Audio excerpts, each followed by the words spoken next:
We get into the game, let's talk about this new sporting director then. What will his priorities be? Yes, Andrea Berta is in the building. He was Atletico Madrid's former sporting director and now he's in at Arsenal. A lot of people will be expecting a lot of big things from him in the transfer window, but I think the first priority for him is Arsenal's contract situation. So you've got the likes of Thomas Partey and Jorginho out of contract this summer, so will they get renewals or not? That's probably questions for Mikel Arteta.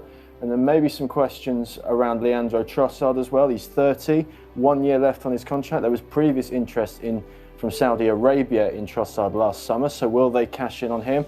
But the big ones come further down his left. Williams, Saliba and Gabriel, the two starting centre-halves, they have 2 years left as well. Gabriel Jesus, what do they do with him? He's obviously out with his ACL injury at the moment. Gabriel Martinelli is another one they'd want to extend. Arsenal typically do their contract negotiations in the summer. That's because Mikel Arteta doesn't want any contract negotiations to potentially impact the season and the important run-in that's ahead. So a lot of interesting contracts for Berta to think about.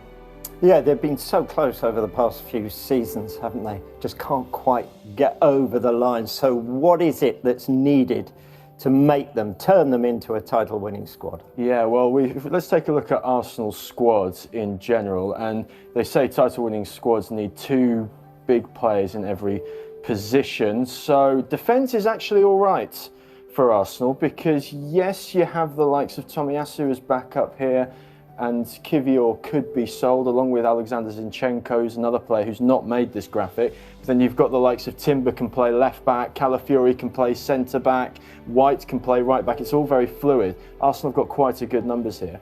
But actually, we've picked out 3, maybe 4 key areas that Berta will need to look at in the summer. The first of all is a new goalkeeper to challenge David Raya. But in terms of major positions, we've got the likes of Martin's central midfielder with Partey and Jorginho, who we've already discussed, are out of contract. Then you've got the big one, the centre forward. Arsenal haven't really invested in that position much under Mikel Arteta.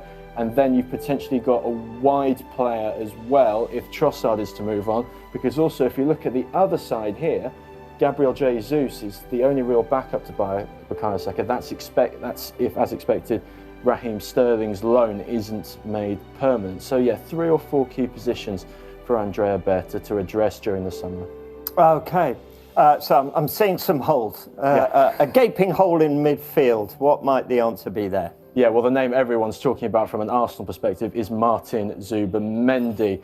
It was announced in the January transfer window that Arsenal have made some serious headground on this summer transfer, and it will be Berta's job to then get this deal over the line. As you can see from Zubimendi's stats for Real Sociedad this season, you can see big passing player for them, but also really good off-the-ball tackles, possessions won in the middle third, and interceptions as well. Obviously, we saw Zubimendi in the Euro 2024 final when he replaced Rodri at half-time, and Spain actually got better.